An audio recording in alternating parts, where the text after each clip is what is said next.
Welcome to Offshoot, the Fident Capital podcast with host Kevin Choquette. Offshoot is a curiosity-driven conversation that features a wide range of real estate and business professionals.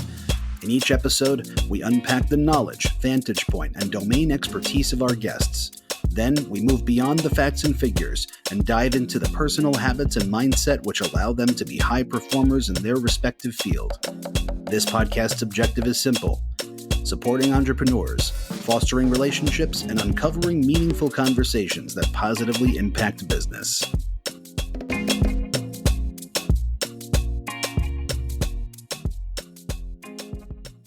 Welcome to episode 16 of Offshoot with Sarah Kruer Jager.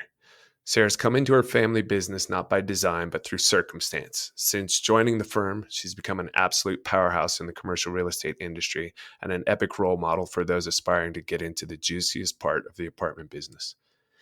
Sarah's team of 14 stems from a decades-long family partnership, and it punches way above its weight. In this open conversation, she portrays a lot of the attributes that feed her success and the Monarch Group's continued progress.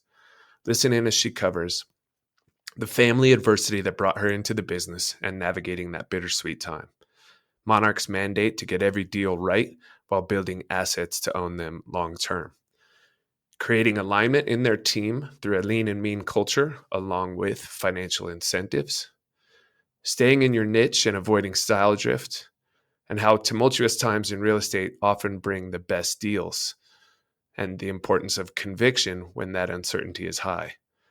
Avoiding a merchant building reality by putting skin in the game, working on complex sites to secure a great land basis, and keeping time on your side. The importance of great relationships and teams, and getting out there, taking risk, and showing up to learn and grow.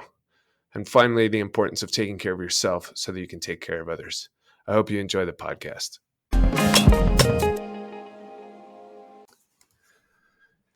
Welcome, everyone, to another episode of Offshoot. Today, we've got my friend, a longtime professional acquaintance, Sarah Kruer Jager, a partner of Monarch Group, on the pod.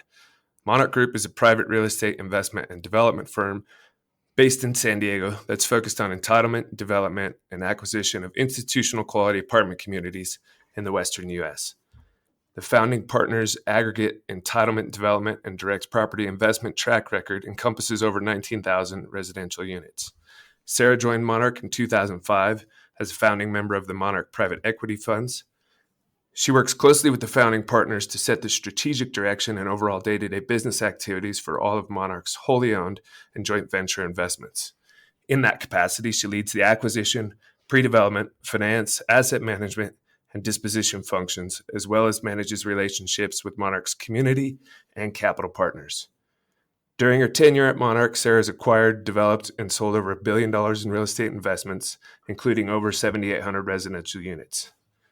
Prior to Monarch, Sarah worked at UBS Investment Bank in Chicago in the mergers and acquisitions and diversified industrials group. Sarah graduated from the University of Michigan School of Business with a Bachelor of Business Administration and received her MBA from Wharton School with a major in finance. Notably, Sarah's time at the University of Michigan was courtesy of a 4-year full tuition athletic scholarship for the Division I varsity women's golf team. That fact, which I'd never known, really helps me understand why I've been completely bludgeoned to death the few times I've been on the golf course with her. Sarah, welcome to the podcast. Thank you, Kevin, for having me. I guess there's no mercy on the golf course, but yeah, well, it's the classic thing where the golfer's really quiet about their skills. Oh yeah, I play a little bit, but thank you for doing this. Thank you for taking the time. I appreciate it. It's great. No, it's an honor to be with you. I feel like you and I do this every time we talk, anyways. Just kind of BSing about everything going on in the world and views. So I guess we're making it official now here. There you go, recorded for posterity. So to start, could you just tell me a bit about Monarch Group in your own words? I know I gave the sort of elevator bit, but how do you think of Monarch?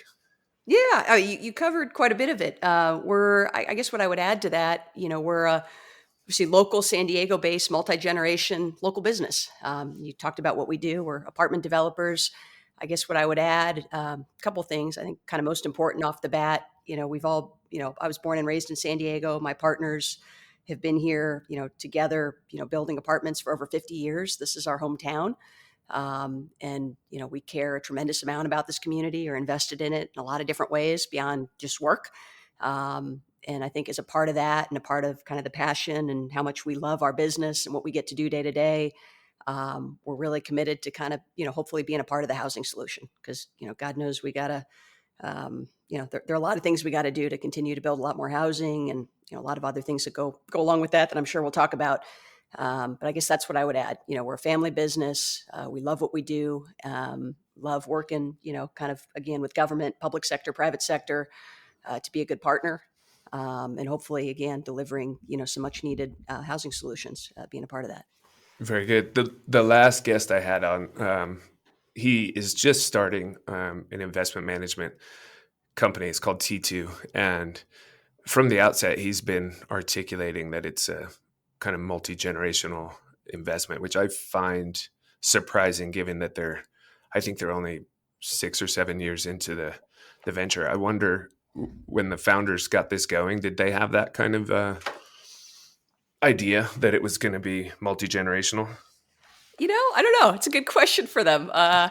The way Monarch started was really coming out of, and I think, so many businesses, big and small, start when times are pretty awful in the world. And my dad and my dad, Pat, my uncle Tim, who'd been building apartments together since the late 60s. My dad ended up in San Diego through the Navy after Vietnam.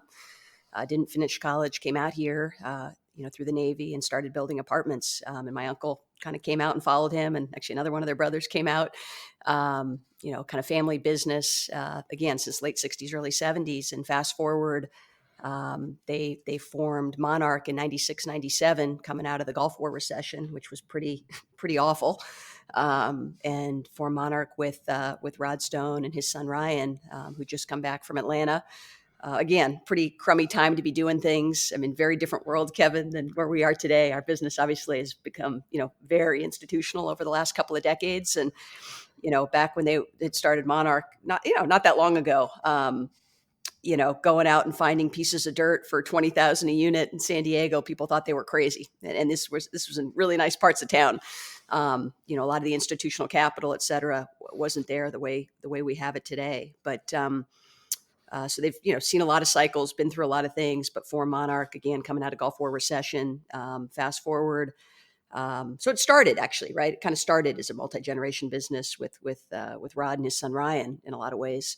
I think maybe that, back of the mind, but, I think at the end of the day for them, and we can talk about how I ended up here, because it was in a very roundabout way. It was not intentioned. So I think they're like I guess everything in life, but I think it's kind of it's the icing on the cake, if you will, that we the family has kind of stayed together, and we've got an amazing team that obviously goes well beyond that.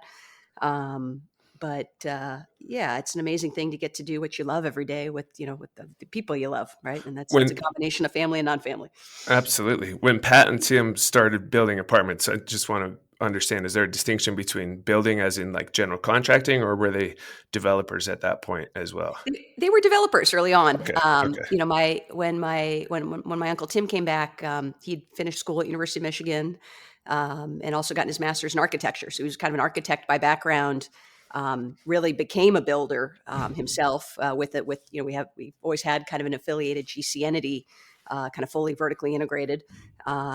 But yeah, they started out kind of as developers, kind of going out, raising the capital, taking all the development risk, in very, kind of very different time in terms of how deals were capitalized and, amount of equity and so forth that was needed. But out of the gates, they were always developers. That's great. I didn't realize you guys were yet another Navy person who decided not to leave San Diego. Yeah. There's just a couple of them around. Well, look, so you mentioned it, your day-to-day. I mean, my perspective is you're basically running the place, but I obviously don't walk the halls of Monarch, so I don't really know that. But what does your day-to-day look like? Yeah, we've got, so right now, there's kind of 5 key partners. So I run the business day to day, but with all of them. And we all bring, very different perspective to the table, which is, and we've all worked together now for, God, I don't know, 18, 19 years at least I've been there. And if not longer. So, there's a collegiality, there's an amazing culture. Everything is very blunt.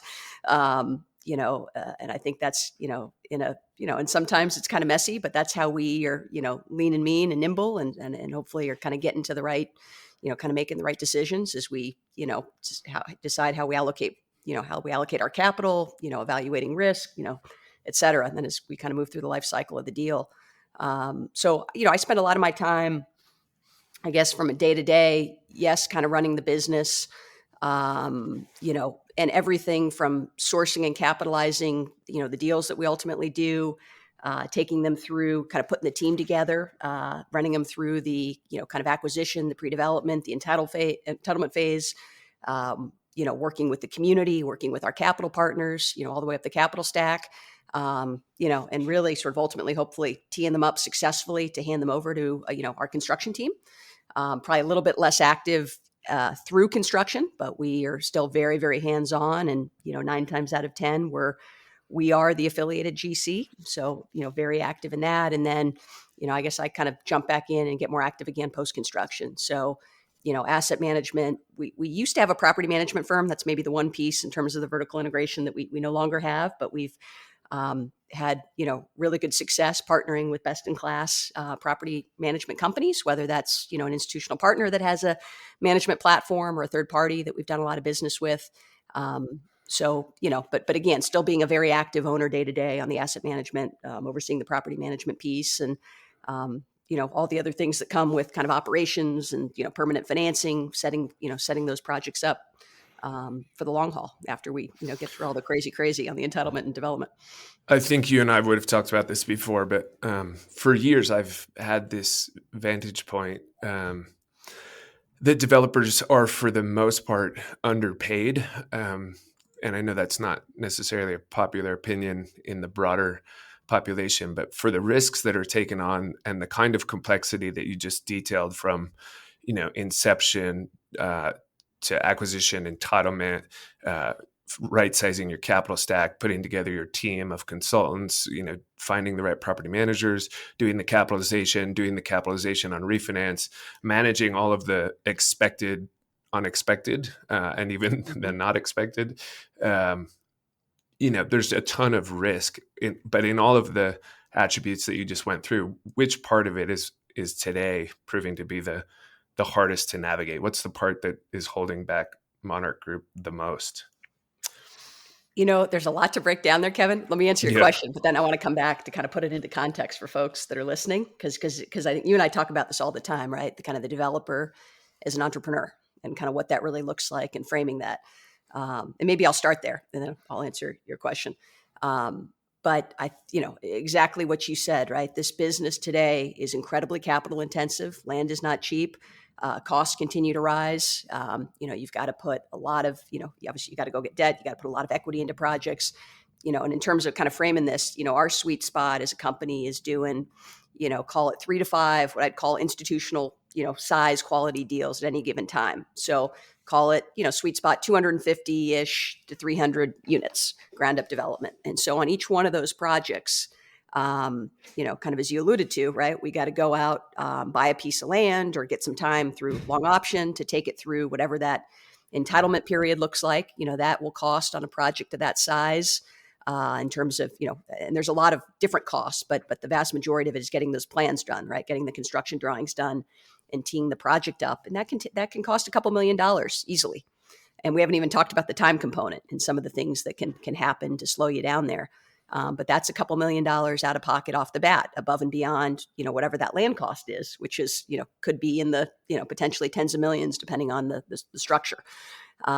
So, before we've even put shovels in the ground, we've got to navigate, and this comes back to a lot of things, that particular site, the zoning, how quickly you can move in California, which is where we're focused. But yeah, you're easily out of pocket, best case, a couple $1 million before you have generated any return, even put a shovel in the ground. And then, once you get past that, put a shovel in the ground, which is a nice, kind of milestone. And kind of what you were saying a second ago, now you're putting your, construction financing in place. You're putting a lot more equity into the deal. You may be taking the land down at that point.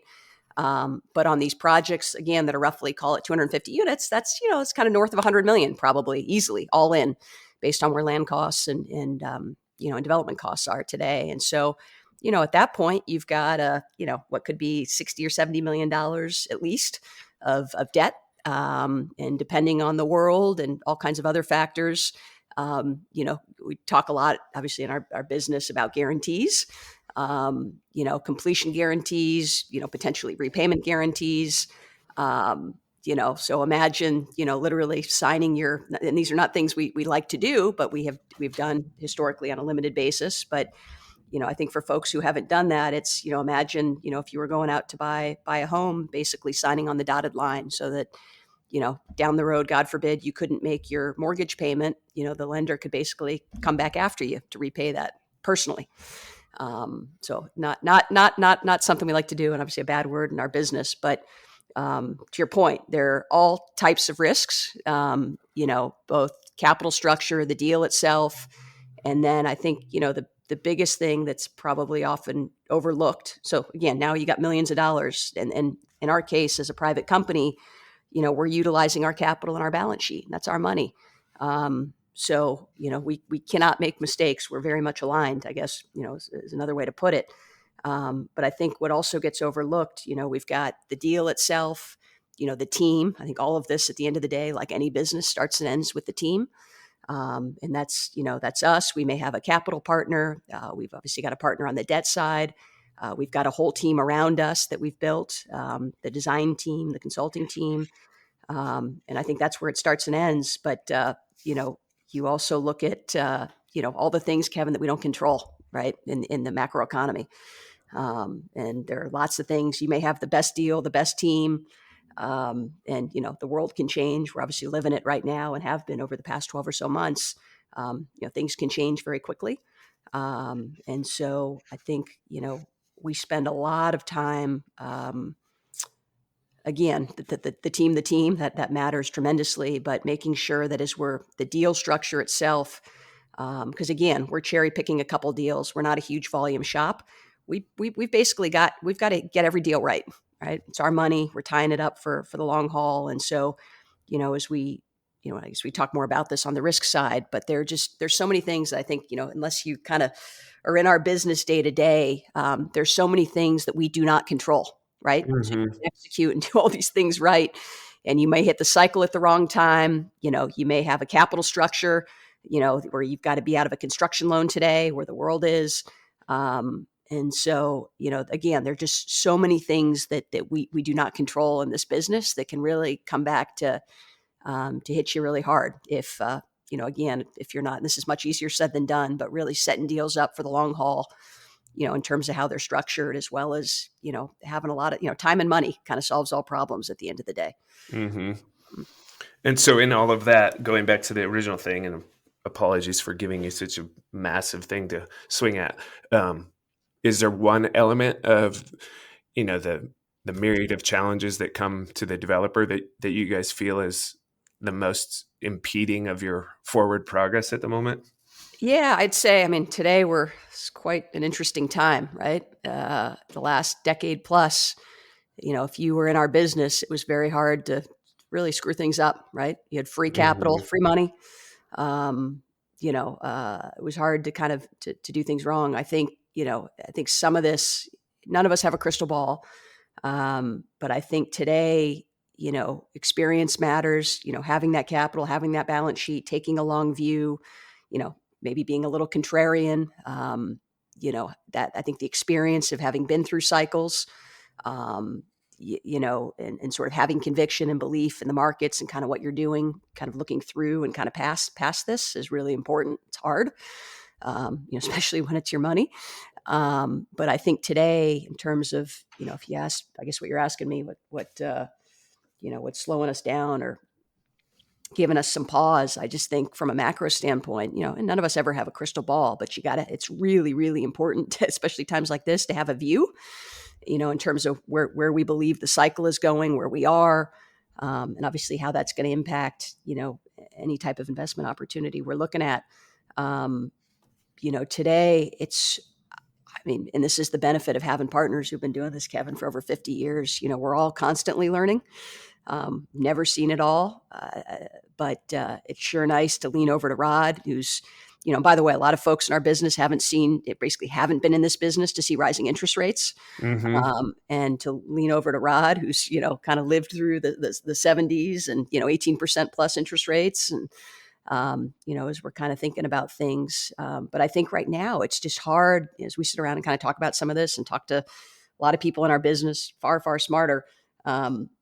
It's very hard to have a view on of kind of where this is all going. It's very, very unclear.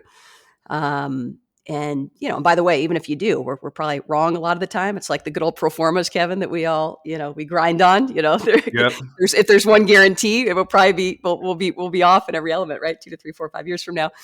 So I think that's hard, just having a sense of where we're headed. It's very, very unclear. And then, from a macro standpoint, and I think, a lot of our business being, doing a lot of entitlement work, working, doing a lot of public-private, working with government, I think the regulatory environment, making sure that, in the markets that we operate, this is more regulatory kind of policy, but that, we've got obviously this massive housing crisis that we're dealing with, but just, being a part of that conversation as an industry, but making sure that the pendulum doesn't swing too far one way or the other on certain things, that could have a real impact in our business like that. Is probably another one that where we spend a lot of time. Perfect. And actually, I'll throw in one more thing. Sorry, I'll throw in one more thing because this is just a wacky time. Construction financing, right? And we talk a lot more about the why, but I think it's going to be it's going to be really, really hard. It doesn't matter who you are, big company, small company, huge balance sheet, whatever. Great deal, great sponsorship. Everything kind of right up the fairway. I think it's going to be very, very challenging for the next couple of years to get construction financing on any one deal, let alone, if you're a bigger shop, 5 or 10 deals. And that's not a good thing for a lot of reasons, but, especially here as we look in our backyard, we're obviously facing a massive housing crisis and digging out of a big hole, and you don't have to look back much further than GFC and how housing production dropped off. And I think, and again, this is going to be a bit different, but I think as we kind of look at the environment and what's just starting to happen, I don't even know that we're in the first inning of this thing with, what needs to work through the banks on the commercial side. And we're going to see some losses in multi, as rates have reset. But I think it's going to be very, very hard to get construction financing over the next couple of years. And as a result, we're going to see a very material, potentially dip in production, which is not a good thing. Yeah. You're putting a ton on the table here, which I love, and it's exactly how I knew this would go. But you've already sort of given more than sufficient evidence that you've got mastery over this. But right at the beginning, you said, I never really planned to be here. So how the heck did you end up at Monarch? And we'll come back to the macro and managing the political construct and all of that. Yeah. Very bittersweet, Kevin. So I grew up in San Diego, was incredibly fortunate to get a scholarship to go to University of Michigan, got to study business undergrad and play golf. And honest to God, I thought, obviously remember back to when you were like 18, 19 years old, your obviously worldview is pretty narrow. You kind of know what you know, but there are all kinds of things that you don't know yet, even though you think you do. Right. And I got to Michigan and I met my husband, who's my husband. And this was, God, how long ago now? 20 something years ago, 22, 23 years ago. But I met my husband, Jason, there, which changed my life. I guess for a lot of reasons, Michigan, kind of that whole opportunity to get out of San Diego, whole new kind of life experience beyond just school. Golf, by the way, is, obviously an individual sport and I would argue a very, very selfish sport. And to take that into a team environment was something that, I sort of carry with me to this day, from a kind of a leadership and kind of team standpoint that gets kind of, I think in a good way, just sort of drilled into your head at Michigan. The team. But anyway, so, get to Michigan. I met my husband there. And, he was in grad school, finished before I did. I think when I got to college, all that I knew was golf, and I thought I would play professional golf, and that's kind of where my mind was, and that changed, as I saw that there was this whole other world out there of things to do, and that golf could be, beneficial. I could still play for the rest of my life, and it could come in handy in business. And so, just a lot of things changed kind of over that time. But I followed Jason to Chicago after I graduated, and worked, as you mentioned earlier, doing investment banking out of college.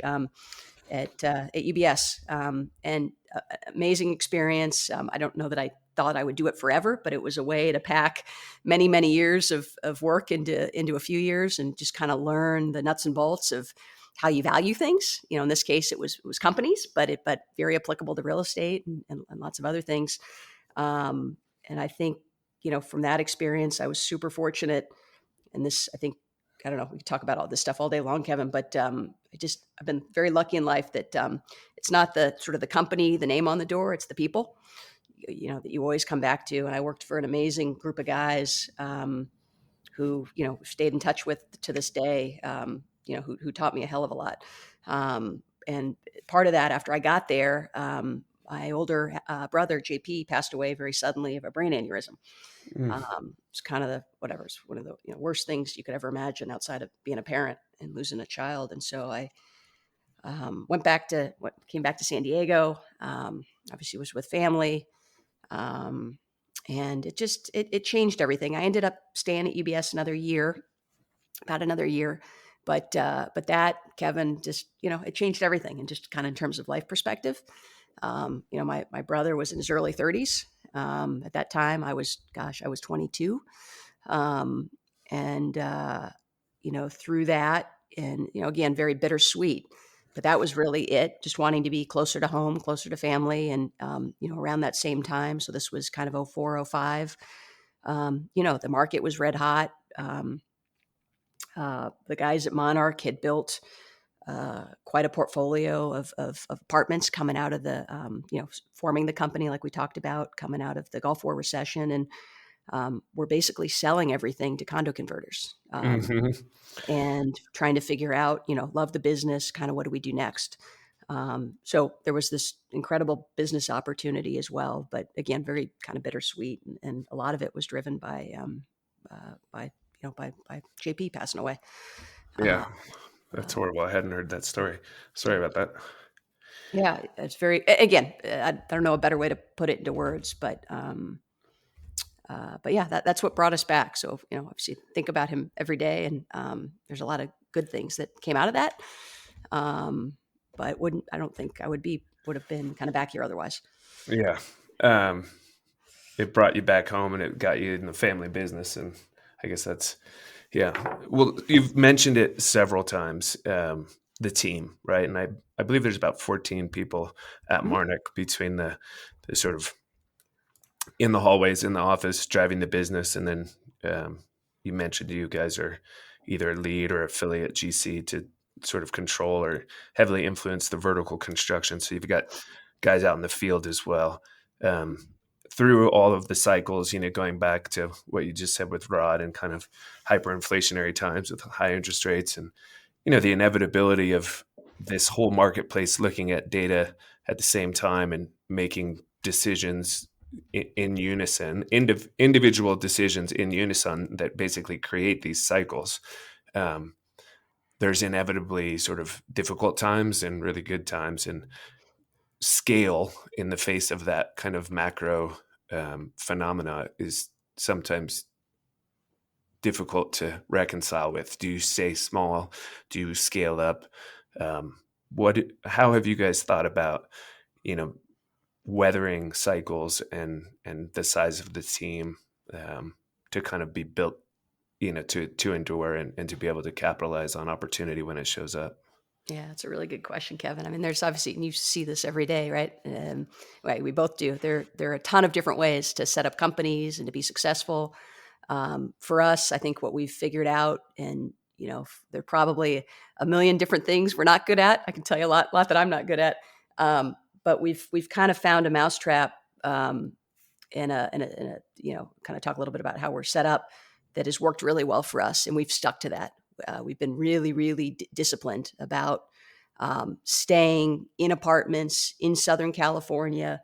The things, the couple things that we know inside and out and live and breathe every day, and not, and this was, again, just kind of our comfort zone and where we felt was kind of our sweet spot, staying small. So you mentioned, we've got about 14 people.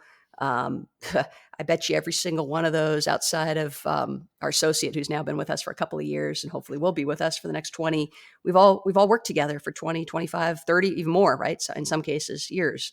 And really, again, back to the kind of the family business, where everybody, kind of aligned, has skin in the game. And for us, that's worked. So again, our sweet spot, staying in the markets and the product type that we know really well, know the politics, know how to, work with government, all those relationships being very important. Wood frame construction, that is all that we do. We haven't gone concrete type 1. So in a lot of respects, have kind of stuck with what we know. And from a size standpoint, we like being able to, again, if we're doing, call it those 3 to 5 institutional quality deals at any given time, and those, Kevin, right, could be at different stages. So we could have one deal that's literally finishing construction right now. We could have another that we're starting that could take a couple years before we put a shovel in the ground. We could have a few more things in the pipeline, right? So they're all kind of at different stages, but that's kind of our sweet spot. It allows us to, just have, I guess, the most optionality or flexibility. So we can put our balance sheet to work in those deals. We can bring in partners, and we do that more on a one-off basis, tied to each deal. But it lets us set up kind of the, just for us, what we believe is kind of the best structure and not getting too far over our skis. So, and that's comes in a lot of shapes and sizes, right? But in terms of not getting over our skis, in terms of, risk and capital, not getting over our skis in terms of all the stuff that happens, on the construction side.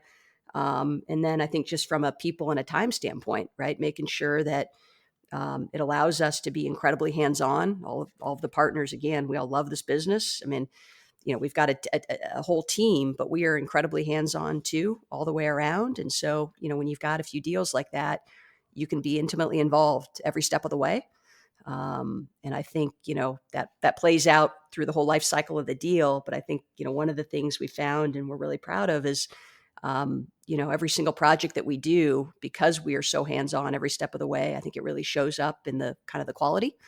And we're looking at these things as long-term owners. And I think that's another huge piece of this, Kevin. So, right, as the business has become a lot more capital intensive, much more institutional, it's maybe a little bit rare to see companies like us who, we're really trying to set up each one of these projects, so that we can own them for the long haul. And times may change. It's not like we fall in love with the real estate. We may still sell some things from time to time, but in each one of these projects, I mean, it's a tremendous amount, especially in California, to get all the way through finding a great project, taking it all the way through the entitlements, all the risk that comes with that we talked about, and construction, getting them leased up. We kind of get there, and you want to reap the rewards of all these things that you put a lot of time and effort, and obviously take a lot of risk to to kind of get to the other side. So, we're trying to set things up in a way that that allows us to really kind of hopefully pick our timing, but to be longer term owners. Mm-hmm. Before we move into that, because the whole capitalization and capital stack and kind of building to own versus merchant building is something I think we can unpack. You had just mentioned kind of creating alignment. I have a friend who's part of a wealth management shop up in Seattle, and one of his mantras is "Tell me how you're paid, and I'll tell you how you behave." And it proves to be true over the long term. Like in the near term, it may not, but over the long term, it does. How do you guys create alignment in the team? I'm not looking for obviously keys to the kingdom or anything that's proprietary, but do you have any thoughts about how to get people aligned with long cycle deals? I mean, I would imagine from A to Z, you can be well, let's assume that it's an asset that you stabilize and sell. You could still be 5 to 7 years from inception to sale. Yeah. No, and that's what's crazy, Kevin. I mean, we're literally finishing a project right now. I was telling my son, who's 8, that I started, we all started working on when he was, and this is how I remember it, but when I was 9.5 months pregnant with him. I mean, it's crazy, totally crazy. So no, but I think to your question, I guess I'd come at it 2 different ways. The first is just from and this is more maybe the soft, kind of the qualitative piece. the culture of our company, which I think starts and ends with what Rod and Ryan and my dad and Tim created, and hopefully kind of carrying through. When you've got a shop of 14 people, we're lean and mean. Everybody's wearing a lot of hats. Everybody, is pulling their weight. But I hope we've created a culture, and this is kind of the leadership piece at the end of the day, where I think you see, and this has certainly kind of come through to me and why we love this business. There's a real authenticity from the top down. We love this business. We're incredibly passionate. I mean, Rod, et cetera, like you could be doing other things. I mean, he loves this business inside and out. Every day is a new day, a new challenge. You're always constantly learning, being challenged. So I think, just sort of capturing that in the culture. And there's just this, if I was going to try and boil it down, this authenticity of leadership and really having a passion and just we're incredibly relentless, Kevin. We're nice, but we're incredibly relentless. So I think that piece of it, and then you take that and you combine that with, I think, kind of what you were getting at, which is not complicated. Everybody's got a sort of working on the deals, right, that have a piece of the action, and there's alignment. And in the case of the partners, like we've got real, material skin in the game. So not only are we, I think, hopefully there's a lot of alignment within the company itself, but when we're, working with other partners in whatever shape that may come, there's an incredible alignment there in that partnership as well, and all these deals because of that. Yep. So look, it's worth saying it's like June 2023. And so let's go back to the conversation on the macro, right? And what we were saying, hey, what's difficult about the current time frame? What's making it, what's the biggest impediment to possibly moving forward? And your comments were like, hey, it's kind of hard to have a really strong conviction to a particular viewpoint, given how much uncertainty is in the marketplace. So, for kind of priming the pump here, like we just did the debt ceiling. Projections are that U.S. debt hits like 50 trillion by 2030, and we're at like 26 trillion now. We all know COVID put $9 trillion into the system. I guess 29% of the money supply showed up since 2020.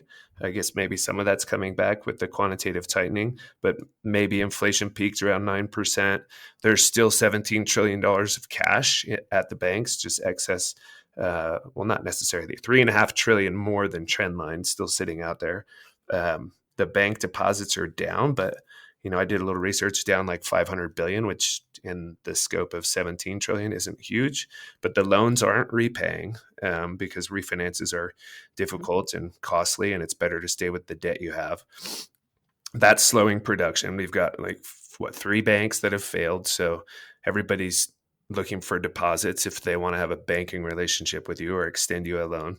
The 10-year treasury was 2.5% a year ago. Now it's like 3.75, but was up to 4% just recently.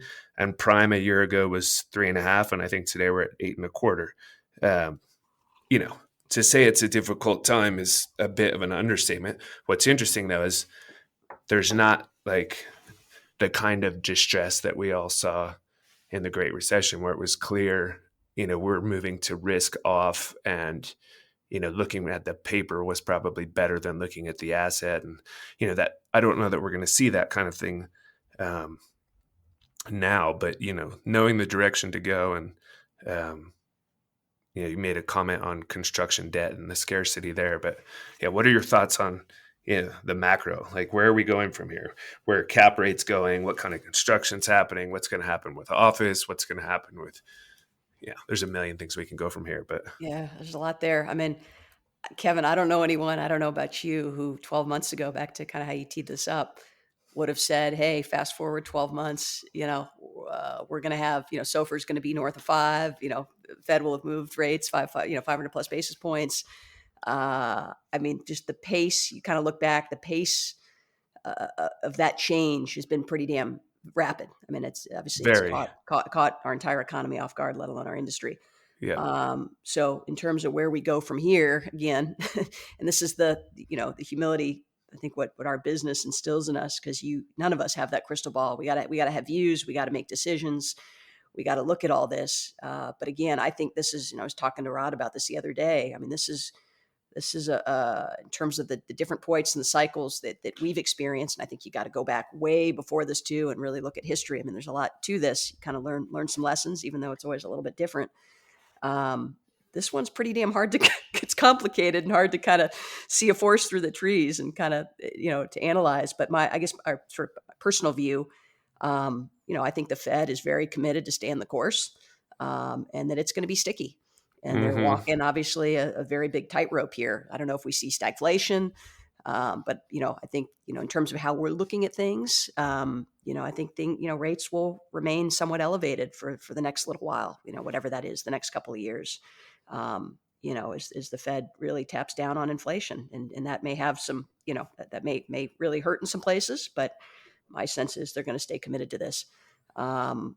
Even, if we do dip into recession. But, in terms of what that means for our business, I think we're still, Kevin, and this is what, what's unique maybe to our business, right? Things take time, as these cycles play out and evolve. We would expect, I think, you talked about the banks and what's happening on the office side.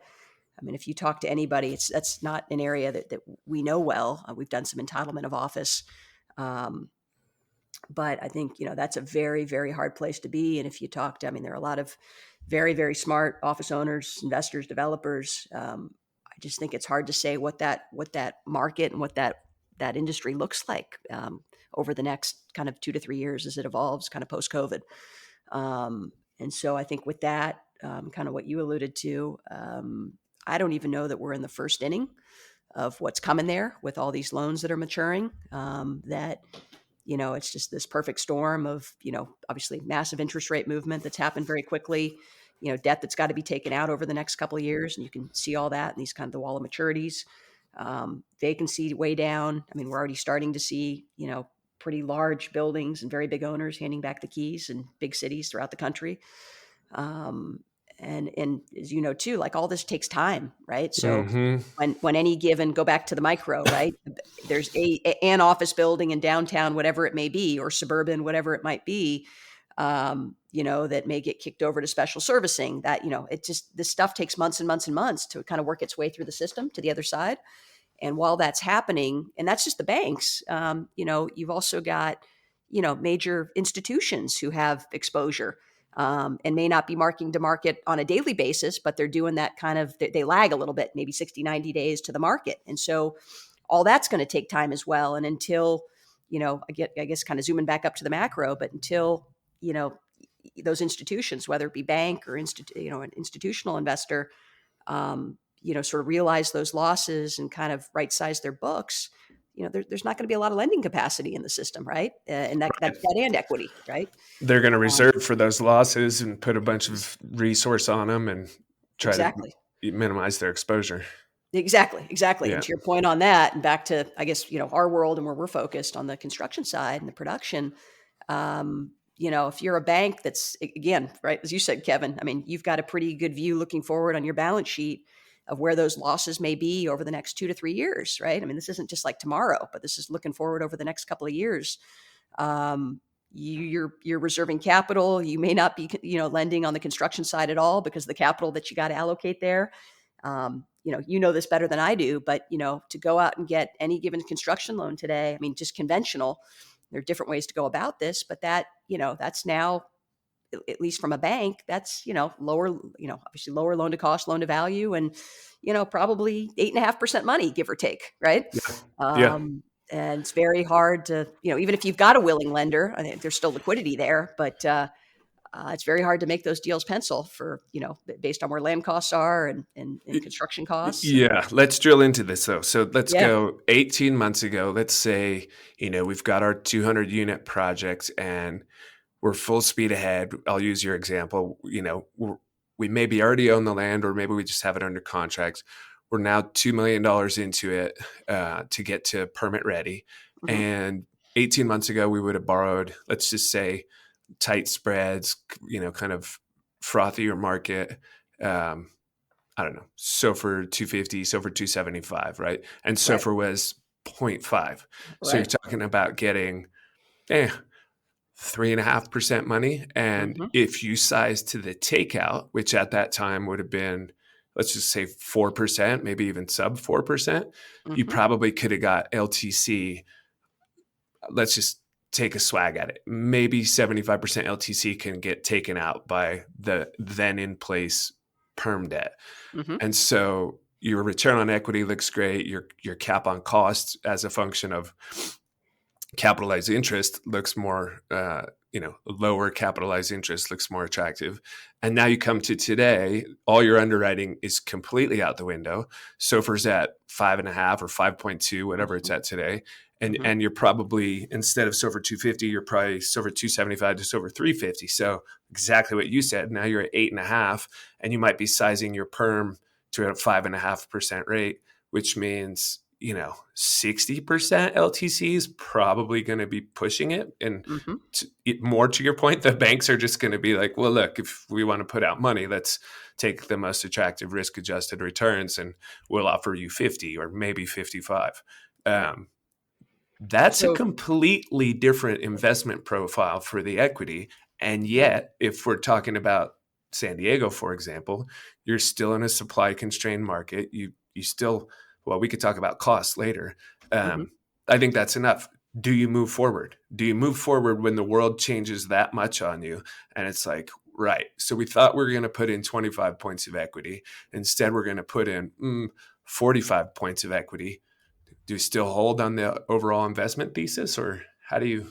Yeah, I mean, what you just described, that's quite maybe it's more than a triple whammy, right? Right. So you had between spread and your base rate, 2.5, 3 times, has gone up significantly, which you could have never forecast, especially this quickly. Yep.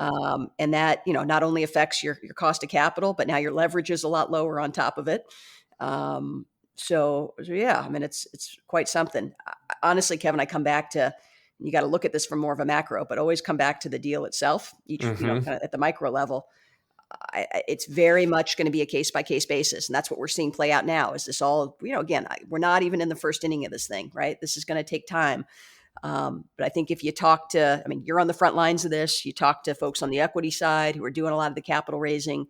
To the extent people, developers have time, time is your friend, obviously, and having capital. So kicking these things out, trying to, if you can't start today, can you start a year or two from now and buy some time, whatever that looks like? I mean, that's easier said than done especially if you own a piece of land and there's a carry cost associated with that.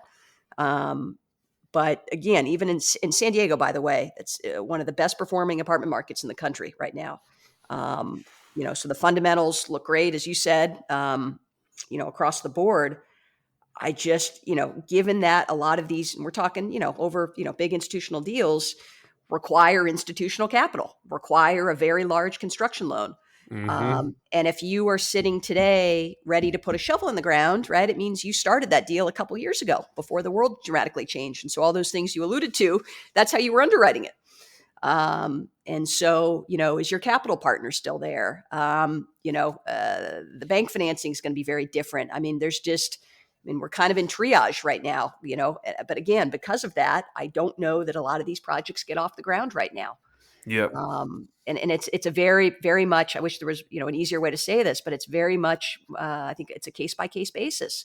There are a lot of great institutions, again, who've partnered with us and a lot of our sort of, our peers in the industry who, you may have, and this is what's crazy, Kevin, right? But you may have a great deal at Main and Main, in San Diego or wherever that market is that still underwrites, kind of in this new world. But that equity partner, for example, may be dealing with all that stuff we just talked about, right? They may have redemption queues depending on how they're set up and if they've got a fund.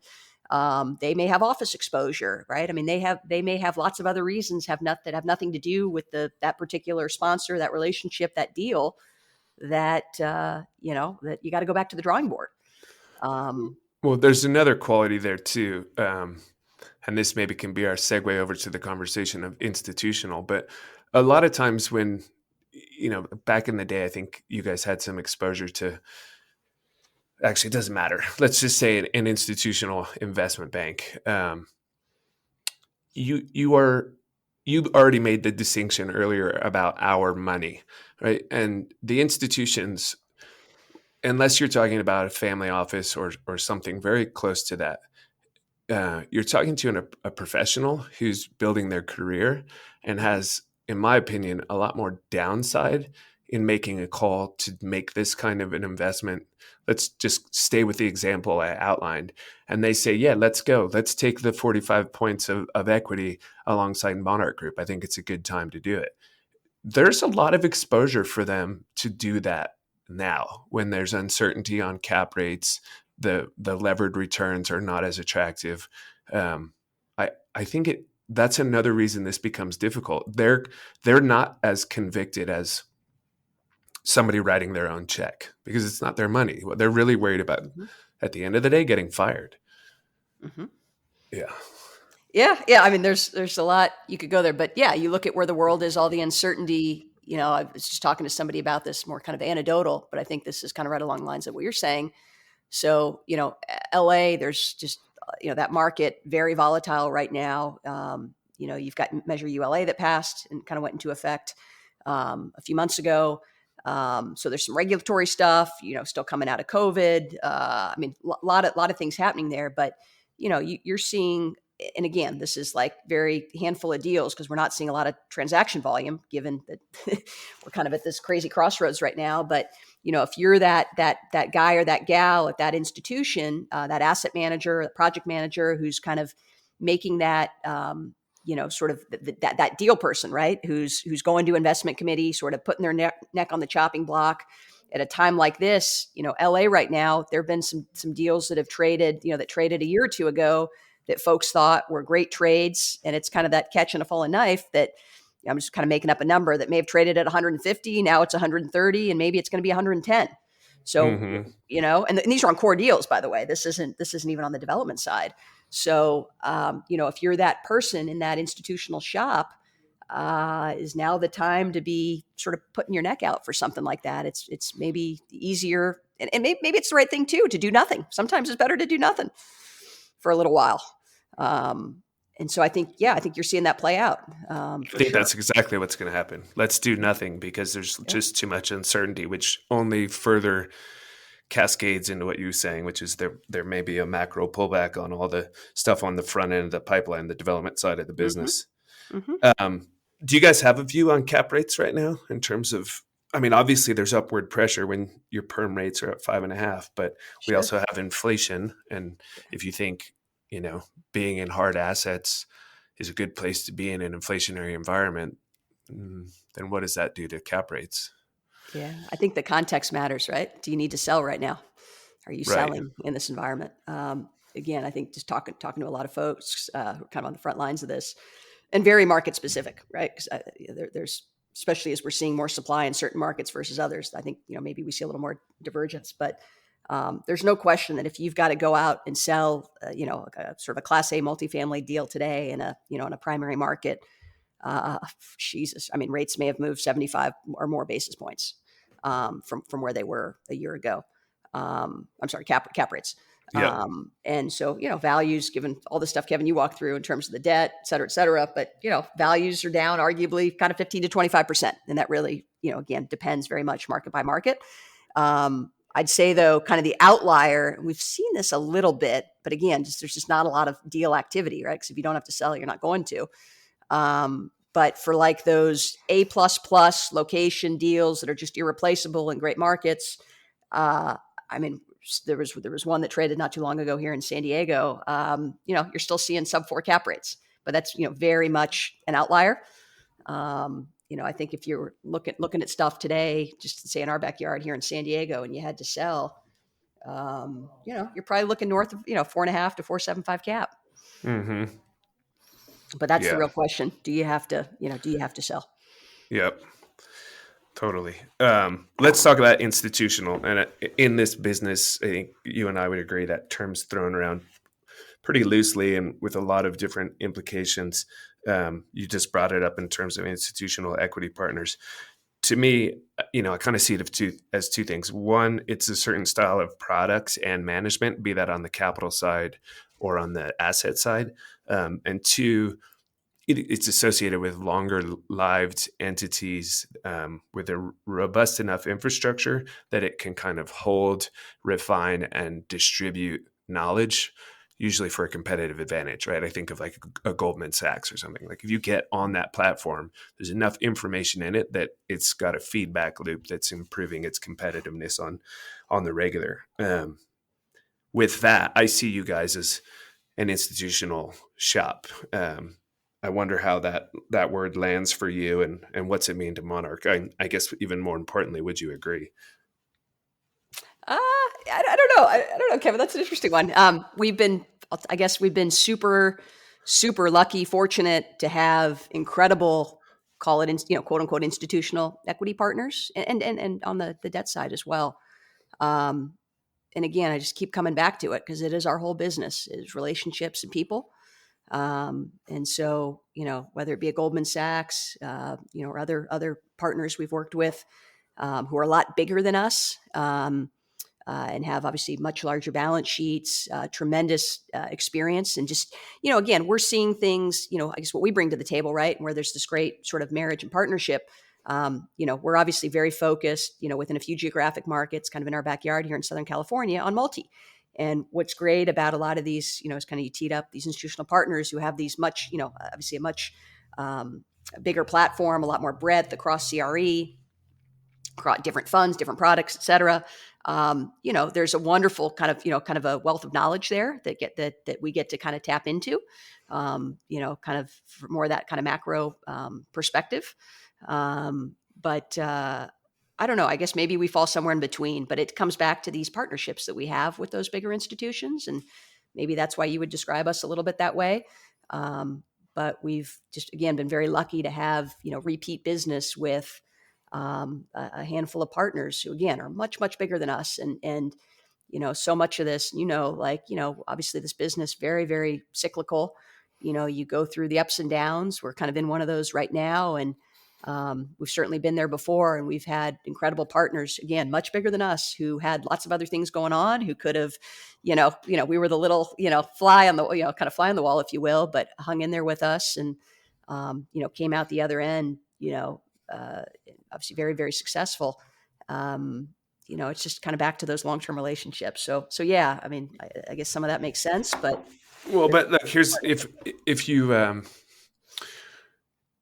I'll go like a slightly different direction. If I were to define you guys as like a scrappy, smaller development company, where that might typically lead to problems is that the managers, principals, however you want to label it, and it's not typically, but I'll just say I've seen this happen. You might be enamored with hotel, or you might do a large master plan land entitlement deal on a couple of 100 acres, or you might try to do an adaptive reuse of office to apartment, and put sort of echoing what you said, your own mousetrap, SoCal multifamily, wood, the right size for us, the right number of investments, the right size of team so we can remain hands-on.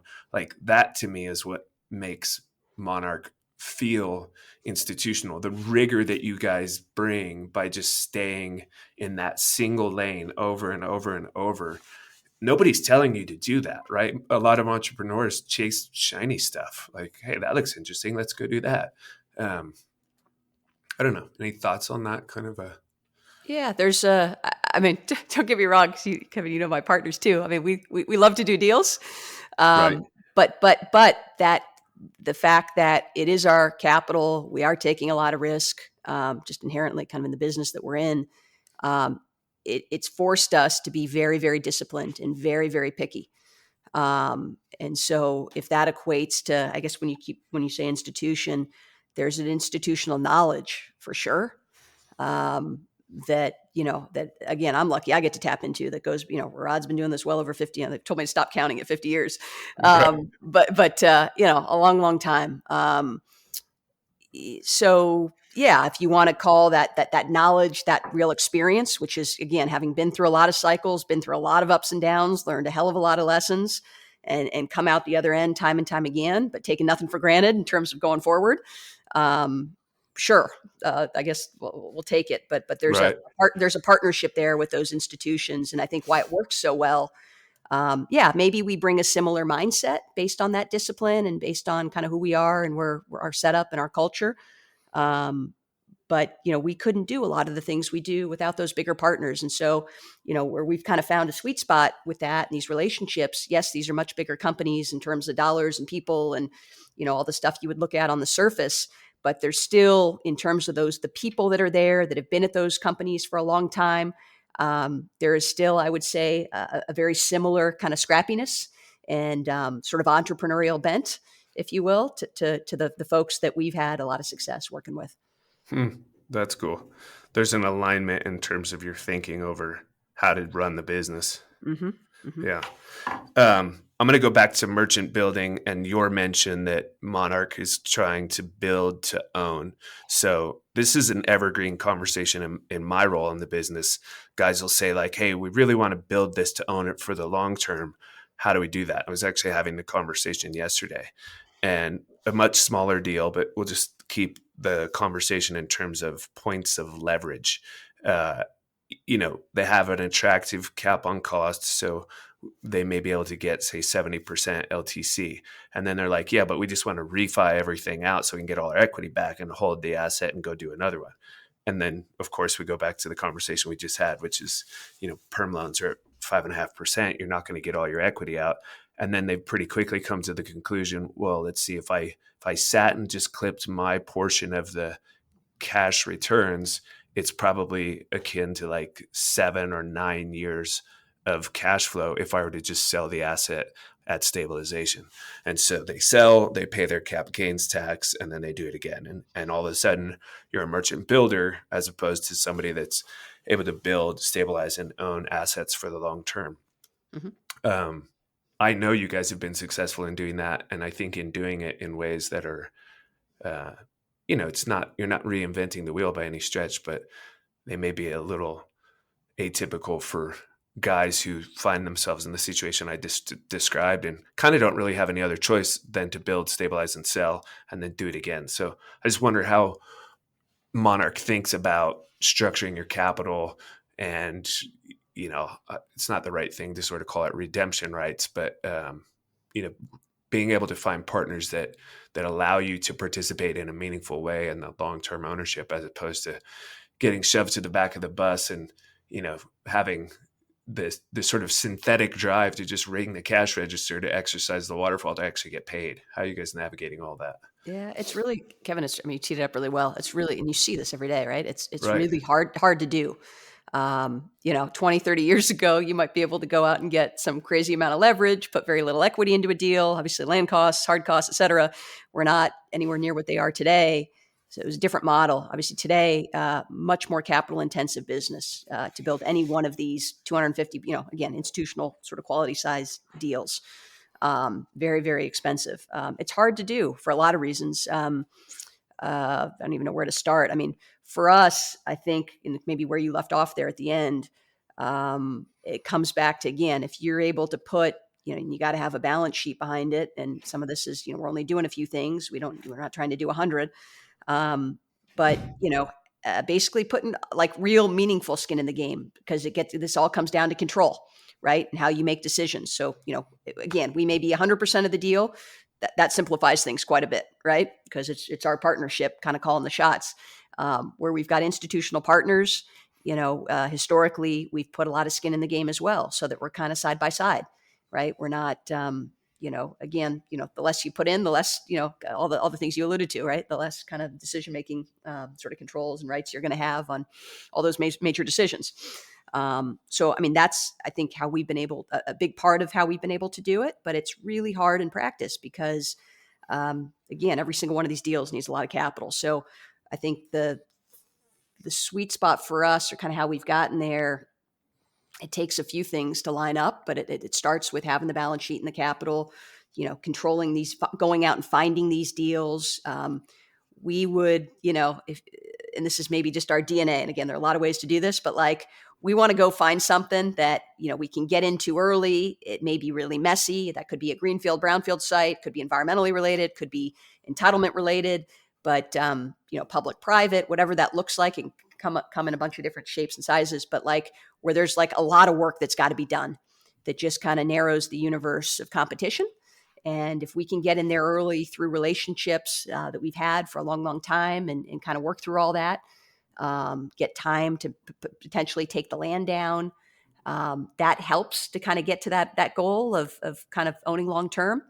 And then, I'd say another big part of that is just having a great, when you boil it all down, is having a really, really good land basis. Yeah. Um, Well, that's exactly what I was going to say when you said yeah, complexity, right? Getting yeah, into those deals early that are complex and working through all of that may equate to having an attractive land basis, because yes. what you could sell isn't what you bought. Yeah, I would combine that great land basis with time. Yeah. So having the ability to be patient, having time in terms of how that deal is set up. And then again, time and money solve a lot of problems, right?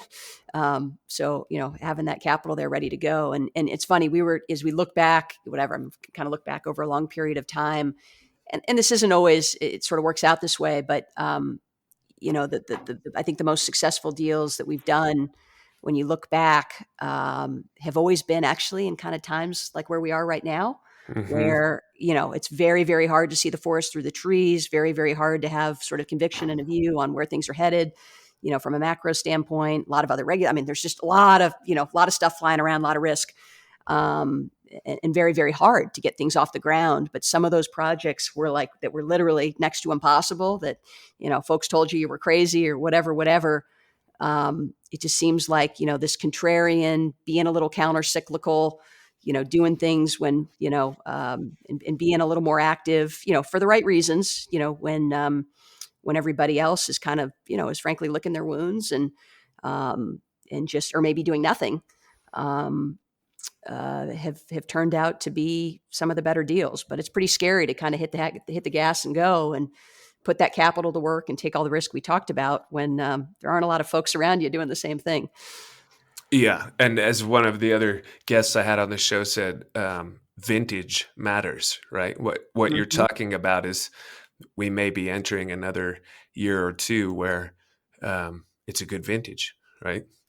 Yeah, Yeah. yeah, it could be. I mean, there's obviously a lot of unknowns, but the one, and it's the only good piece, because again, there's a lot more housing that we need to be producing. Maybe we see costs come in a little bit, Kevin, and we're already starting to see this a little bit anecdotally. And that, would certainly help this whole, sort of equation that we've got to plug, and puzzle we've got to put together to get any one of these projects off the ground to really make them work. So, that would certainly help, but I don't see a lot getting built for all the reasons we've talked about over the next couple of years. Yeah. We just had a client come back with costs, and it's the first time in a couple of years that their pro forma held, right? Like, they went out to hundreds of subs and it actually held. So hopefully that's a good sign of things to come. Um, let's move over to the personal side, because I want to respect your calendar and let you go at some point here. So you have personally been involved with, 7,000-8,000 units, $1 billion of capitalization. You've gotten into a lot of the, history on how you got there, but you're also, very capable, and it's, to me, I've known you right since the beginning, right? Which I didn't know some of that history in terms of where you were and how you come back to San Diego when you and I met, but it was right at that, kind of 04, 05 time period. What do you attribute your success to? Oh, God, there are a lot of things, Kevin, but again, I think it starts and ends with just relationships and people. So actually, and you teed it up perfectly. Um, yeah, it's people and relationships. My mom and my dad were really amazing about this.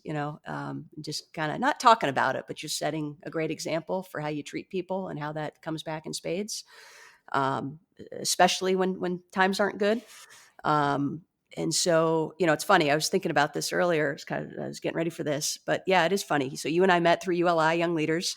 Mm-hmm. Like probably right when around the time I'd come back to San Diego, and I'm literally having lunch tomorrow with Tony Youssef, who Nice. was in that same group, Kevin. And I Yep. talked the other day to Kelly Souza, who's now running everything for Wells Fargo ESG nationally. Yeah, it was quite a group of people, and just showing up for. I think again, if I could boil it down, it's relationships, people, and just showing up for things. Especially, in our business, we were talking a little bit the other day about failure, which I don't know, it's all kind of a frame, but, just not being afraid to put yourself out there, whether it's, showing up for that cocktail thing that kind of sounds really whatever at the end of the day or after a long day, or, going after a big project, maybe a little bit outside of your wheelhouse. But I think just showing up for things and being fearless, believing in yourself, and having, um, a lot of support around you, not being afraid to ask for help. And all of that comes back to just having really good people around you. And so I've been very lucky, and kind of, I guess, some different sort of chapters of life, to always be surrounded by some really solid people who, let me kind of run far enough, but also, help pick me up when needed. And so I think that's probably the single biggest thing is That's cool. relationships and people. I'm going to go way back to the beginning. It was something you just said in passing, but you said you have a small team at Monarch and it's very blunt. And it's just like, I heard that and I wonder how that might tie into this that you're talking about right now, relationships and how you guys all relate to each other. Yeah. So I've been there now. I think it'll be 18 years, like this summer. Um, and my dad and my uncle aren't as active. I learned a tremendous amount from them. I continue to work with Rod and Ryan, my partner Macis, and the rest of our team. But Rod in particular and Ryan, and it's been on its merits, not family. They've been as good to me and just set an example of what leadership looks like. Um, just again, the passion for the business, Kevin, that you can't sort of put into words, but that they live and breathe every day. And just being, they're phenomenal people and phenomenal. They're the most phenomenal partners you could ever ask for. It doesn't mean, things have been crazy. I've been really good, by the way, not to curse. This is, yeah, things have been, things get crazy from time to time, but we always together, find a way through it. And so we're, and this, I think a lot of it comes from Rod kind of setting the tone and the culture. Yeah, we are small, we're scrappy, we're entrepreneurial, but we also can go toe to toe with the big boys, and those are the types of projects and girls, and those are the types of really really high quality institutional projects that we build. But we like being kind of lean and mean, and being able to, again, times like today where a lot of folks maybe just sitting on the sidelines waiting to see how things shake out, that we can we can do some things while that's happening and take advantage. But is there an aspect of that bluntness that's like a cultural thing? I'm just trying to tease out like what that shows up as. So maybe it's, language and bluntness, right? Like, hey, like, what are you guys effing doing over here? Like, right. I'm just curious because it sounds like it's a meaningful component of the recipe. Maybe I'm wrong, but and it's probably a little bit easier when you got a smaller team versus a big shop in some ways. But yeah, we've got a wonderful group of people who've all been together for a long, long time, and will hopefully continue to be together for a long, long time, who are very much aligned and all love what we do. So it's fun, right? As crazy as our business is, like we have a lot of fun doing what we're doing most of the time. very good. Well, look, you've got 2 kids. I've got 2 kids. You obviously have a lot going on with all of the projects you guys are managing, some of which are very large scale. What about the end of the day? Like, how do you step back from all of this and balance being a mom and being a friend and being active civically and, running a business, kicking up your feet, relaxing? Does that happen? When it happens, what is it that you do? Yeah, Kevin, you're more in the throes of this right now than I am. My kids are a little bit older, but I know it's hard. I don't know. I don't like the word balance. I'm not sure that it exists anymore. But I do know at the end of the day, after kind of crazy, I don't know, every day is a little crazy. Just coming home, it's just very grounding, right? To be surrounded. I've got an 8-year-old son and a 6-year-old daughter, and my husband, and obviously and my extended family, and amazing friends, who just put so much into perspective. And these kids, it's really scary, actually, Kevin, because my kids are still small too, and I'm just wondering what's coming next. But I get I'm getting some pretty heavy questions lately. The meaning of life, and da da da da da da da. It's hard at 8 o'clock at night when your brain's fried. To have a good answer, and can't kick the can with them. They don't let you off the hook. So I don't know. It's just showing up and being present, and making the most of the time. I'm on the road quite a bit. I know you are. It is hard. It's hard to be away, from your family and your kids. You don't get that time back, and so it is hard kind of juggling that. Yeah. Look, you mentioned Kelly Souza. Obviously, what I'm about to say won't strike you as anything surprising, but the commercial real estate industry is one that's, I don't want to say dominated by men, but like the vast majority of people who participate in it are male. You are obviously a very high performing professional who happens to be a woman. You've got a daughter. I wonder how you think about women in real estate. I know there's some groups out there. I don't know if those are good or bad. I guess I don't have any opinion one way or the other, even though my tone might have suggested otherwise. I wonder how you think about women, coming into the industry and being excellent. And it's usually my experience that the women who are in it are cut above. But you've had to sort of live through that and build a career in it. What kind of trials, tribulations have been there, and how do you think about it for your daughter if she's the third generation that might come into the biz? Yeah, that's a really good question. I want to ask you the same, actually, but let me answer this, because I know you've got a daughter too, and I know you think a lot about this. Yeah, so I guess where I would start with that, Kevin, this is super meaningful to me. I mean, my mom and my grandmother, who's no longer with us, I mean, have really, as women in business, were really out kind of ahead of their time, kind of chipping away at that glass ceiling, and different, not in real estate. But that's what I kind of, I guess, grew up around at the dinner table, and what I saw every day, kind of my mom walking the walk, not talking about it, and doing really amazing things with her career, despite a lot of challenges. She was one of the first women at Harvard Business School, one of the first classes to have women at Harvard Business School, and on from there, just a pretty amazing professional career, and one of the few women. So really, for me, kind of set the bar that anything is possible. But I was also very very lucky for a lot of reasons too. But I think a lot of it starts and ends with my mom. Just this idea that you could do whatever you want, kind of whatever you set your mind to, and work hard and treat people the right way, et cetera. But you got to find something that you're really passionate about and go with that, whatever that looks like.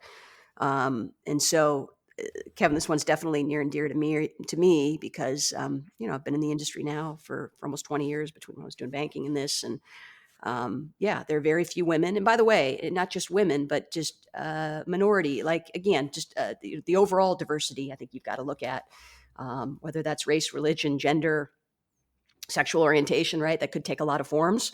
But this has been shown time and time again, but we still have tremendous amount of work to do, that, teams, companies, et cetera, perform better when you've got, diversity front and center, right? Mm-hmm. And the views and the perspectives, et cetera, that brings. In our business, we've got a long ways to go, and it's hard. Actually, I've talked to my mom about this all the time, that her generation, and there are a lot of other amazing women I talk to in our business too, who've been at this for a lot longer than me and us, Kevin. And there've been some changes, and there are a lot of good things, but we do have a long ways to go, if we're being honest. Especially when you look at, in our business, the women who are kind of what I would say touching the money, making investment decisions. So we do have a long ways to go. But it comes, it's going to come from all of us, sort of pulling people forward. And again, sort of that the overall diversity piece, having, people at the table from kind of all walks of life, creating room at that table, Mm-hmm. And I've, whatever, we talk about this, but, yeah, I've had a lot of interesting experiences, especially when I was younger, as kind of the only woman in the room in a lot of cases. And, maybe that's a little bit of fuel to the fire and sort of motivation. But today, there are some amazing, you talked about Kelly. There are some really amazing women in our business doing some good things. We need a lot more of that. And again, a lot more of diversity all the way around. It's good for our industry. Yeah. Is there a bit of that you just touched on, which is for those who might doubt, like, oh yeah, let me show you what I can do. Does that show up for you? Because I know for me, sometimes being contested is a good thing.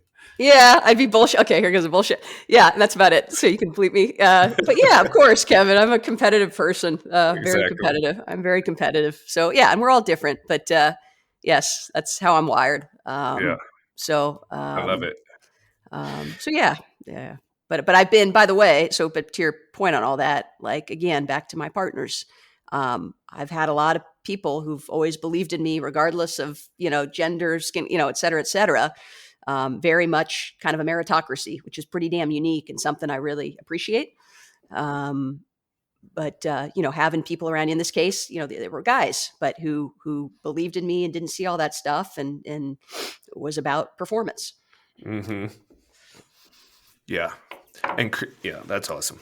All right, shift a little bit, and I don't know where this goes with you, but for me, I don't get to do this every day, and for reasons that have to do with 3 and 5-year-olds and other things that are just my own distraction. But I try to have daily routines that I use to get my head in the game. And I figure if I can get my head in the game on the daily, then I've got a better chance of having a good year and, string together a few good years and things start to change. And those are, sort of, I don't want to call them a checklist, but some things that I'll review in terms of what my goals are for the quarter or for the year and kind of who I want to be as a father and things like that. So, and then perhaps meditation, but things I try to do at the top of the day to set the arena and then carry on.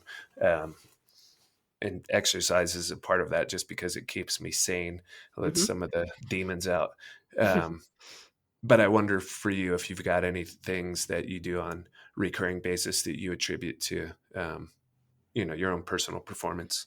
Yeah. I mean, just growing up, I always played a lot of sports, was always very active, and I guess as I've gotten a little bit older, Kevin, and we still got a good run in front of us, but just as I've gotten older, and kids have been a big part of this, is just obviously love being active too. But I think over the last couple of years, just recognizing we can work and grind, but if I'm going to show up as my best self, whether that be as a wife, as a mom, family member, obviously at work, as a partner. I got to take care of myself too, right? And I'm in this for the long haul.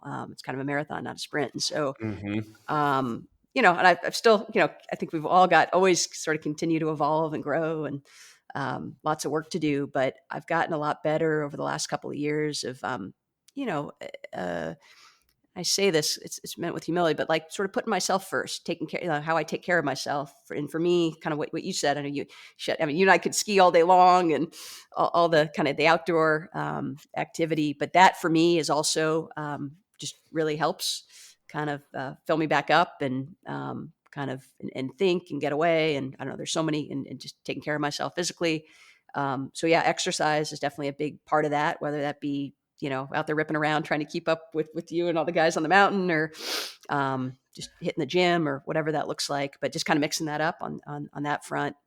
But again, just coming back to this thing of like, how do I gotta, if I'm going to do all these other things really well, I got to get better care of myself and show up as my best self. Right. And so maybe being a little bit more, just kind of intentional about that, making more time to do some of those things that help me, carving that out versus grinding away 100% of the time, which I definitely did that really well for a long time. So yeah, for me, it's a lot of kind of exercise, physical stuff, and the meditation piece you mentioned. I'm still trying to get that one kind of more consistently into the into the routine, but I've been doing some breath work and little meditation in the mornings. Not as consistent as I need to be, but super, super helpful. But yeah, I mean, that's it. And then family, spending time with the family too, right? Getting away Yeah, from. well, what you mentioned of having the kids be that source of grounding, right? I have a tendency to think the world is very complex and get kind of lost in my mind about whatever I'm thinking about. And last night we're sitting and playing Old Maid. Like, Old Maid, are you kidding me? And watching my daughter like really freak out about the fact that there's two cards and one of them is going to be the Old Maid and the other one she's going to win the game, right? It's just priceless because it is what our life is about at the end of the day. So that is all beautiful.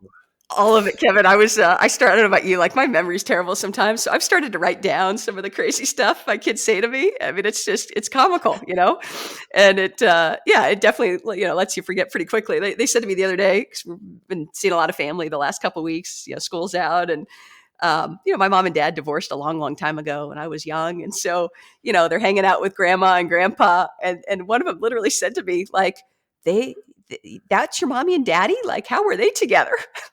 I was like, oh God. Why did you ask them? Oh my God. Exactly. That's exactly what I said, Kevin. Oh my God. But just stuff like that. I was just like, whoa. You have left a lot behind here, but I wonder if there's anything explicit you might want to offer to the entrepreneurs. I mean, clearly you are on that path, have been on that path, continue to be on that path. The idea of the developer as entrepreneur, the audience here, I think, is very much skewed that way. Real estate people, and I'm sure there's more than a couple people listening who are at the job, wondering about, what's on the other side of the fence, and or they're early in their career, or maybe they just got blown up, right? Thought they were the king of the world and hit some adversity. But any advice or insights you might offer to the entrepreneurs out there who, other than what you've already said, who might be listening? Yeah, I mean, this is an amazing business. I think what's always struck me is, and just being surrounded by some great people who have been doing this far longer than me, just the fact that you can do this business until, I don't know, I mean, as long as you want. And yeah, we all, we fall down, you get back up, and obviously it ain't for the faint of heart. But this is a phenomenal business, Kevin. There are amazing people in this industry. I think just, again, surrounding yourself by people who share that passion, have integrity, and are going to be there with you through good times and bad. And then just to keep at it, to be relentless. I think that's a lot easier to do when you love what you're doing and there's a real passion there. But this is an amazing business. You can do for a long, long time. And again, I think just what we talked about it, but just showing up. I think that having good people around you, and not being afraid to show up, is a huge part of it. And put yourself out there. And we've all failed, and we'll continue to fail, I'm sure, a lot.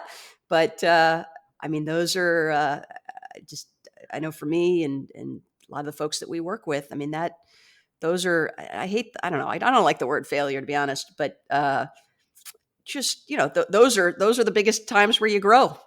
Totally. Where you got to pick yourself up, and you learn all kinds of stuff about yourself that you got to sit with and kind of work through. It's the same as the kids. You hurt yourself and you think, what did I just do? And can I not do that again? Yeah.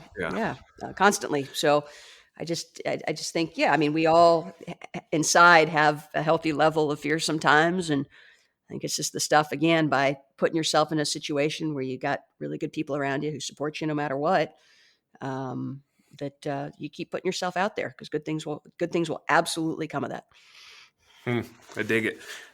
Sarah, I think I've gone over a lot of time. I apologize for that. And thank you very much for taking the time. I'm going to close it up here and give you the mic if you want to say anything in the end here. But anybody who's listened this far, thank you for taking the time. Please go to your app and rate the show. My guys keep telling me I have to remind you of that. And Sarah, thanks again for joining us. If you want to leave anything on Monarch Group's website, or obviously people have Google so they can find it on their own, but I'll give you the mic and then we can sign off.